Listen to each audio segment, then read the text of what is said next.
Christina, welcome to CAIS20. Thank you for having me. It's a year since we last met. We're now in a new decade. Can't believe it. What are you expecting the 2020s to bring in terms of innovation? Oh man, so much. I really hope, and I'm pretty optimistic. But it's funny because last decade, I don't think we ever would have expected to be here, at this stage where, we had high frequency trading, the rise and fall of a lot of high frequency trading firms. We had the rise and fall of crypto and Bitcoin funds even, and just what a shock and surprise. And then with ESG as well, there's been a huge rise and hopefully continuous rise in ESG ever since, a couple of years ago as well. So that's been super exciting. I think in 2020, hopefully we'll see continuation of, people being ethical, sustainable, responsible with their investing, hopefully using, adopting and being more friendly towards technology as well, but being smart. Data is going to be a big field as well. We're seeing a lot more different types of data, alternative data, ESG data. But now the challenge becomes, well, how do you make money and actually, whether it's making money or making an impact, but how do you utilize that data to really do good for the world? And so there's a lot of questions about that are still up in the air, and there needs to be standardization, there needs to be just a lot more innovation on the data quality side. There's not a lot of regulation yet, so we need to kind of see that moving forward. So yeah, I'm really optimistic and excited to have survived, by the way, even for my hedge fund to have survived to 2020. This is what I was going to say, because Domeyard's 8 years old now? Yeah, I can't believe it. So how has that changed for you? Do you still feel like the new kids on the block? Are you still the subversive new guys out there, or do you feel differently now? I think it depends on the event and depends on what it is, because sometimes I'm speaking with people who have been in the industry for 50 years, and I'm like, okay, I am a new kid on the block, but then sometimes I'm speaking at some hedge fund events where I'm like, wait, my hedge fund has been around for much longer, than it kind of surprises me too, and I do have a track record, I do have performance and I do have experience, and so knowing that, I think it's really assuring for me, and gives me a lot more confidence to kind of go out there and realize. I keep calling ourselves a startup still, and I'm like, wait, no, we're not a startup anymore. We've grown and we've hit capacity a few times. We stopped fundraising a few times, which is good, and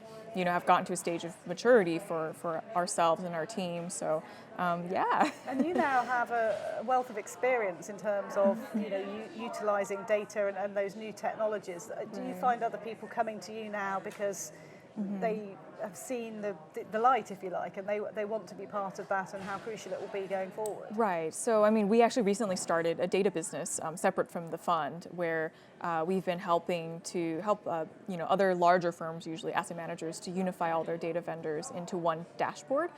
So it's been nice because people do, depend on us and trust us to know how to, wrangle 20 different data sets from all these different sources, and to make sure that, we can help them track usage rates and things like that are valuable for them to know who's using what on the team.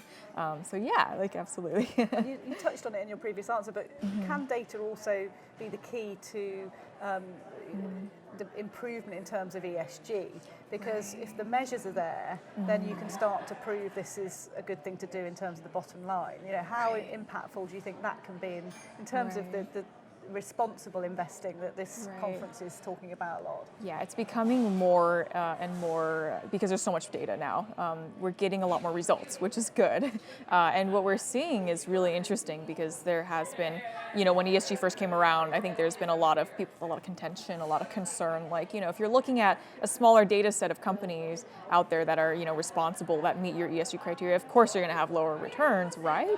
But then it turns out that, if your company has better governance, you're going to have better performance. And so it actually made a lot more sense. And I've actually met a few friends in the industry where, they thought they were demoted by getting put on the ESG team initially, a few years ago.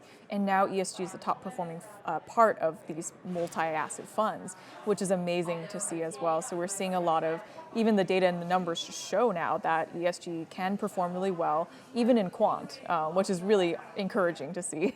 And so it's exciting to see what's going to happen in the future, because I do feel like, it hasn't really come into industries like high frequency trading yet, just because we look at really microscopic data instead of broader, ESG scores and things like that. So it'll be really interesting to see how ESG can penetrate our industry in the future.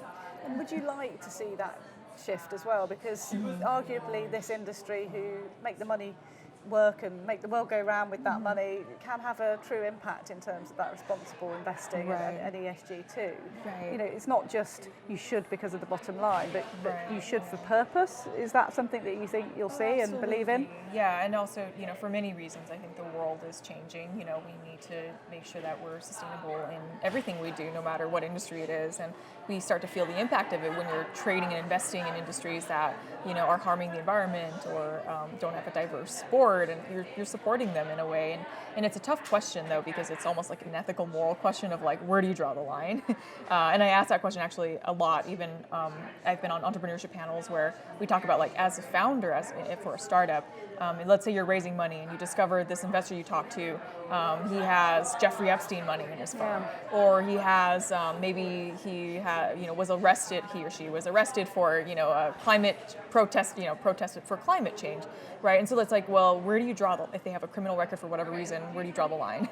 And that's a really difficult topic, but I do encourage, I like to discuss it and think about it, because I think everyone has somewhere where they stand, and it's good to kind of at least have an opinion and think about it, And alongside ESG, another aspect that's coming out at this conference is, well, it's great. They've got 50% female lineup on stage, which is highly unusual for a financial conference, but a great target to have met. So how do you feel about that sort of gender representation now in the industry and where that's going? Right, it's getting better, and I really appreciate that. I think people are starting to, there's a lot more programs that cater to, quants, for instance, and they make sure that they're 50-50, so they're starting earlier on.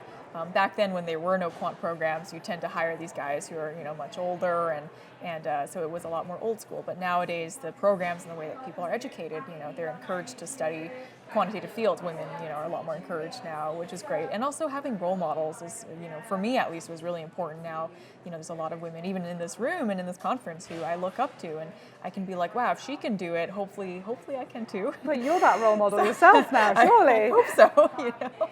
That's also crazy to think about. It's quite a responsibility. So my parents are here, so they actually came to this conference, and like, see my mom crying in the audience, like she's filming me the whole time. They totally stood out because you could tell they didn't belong there, but it was just really cool to see. They're rightly proud of what you've achieved. So. It's been great to talk to you as always, Christina. Thanks for sharing your thoughts with us. Thank you so much for having me. I appreciate it.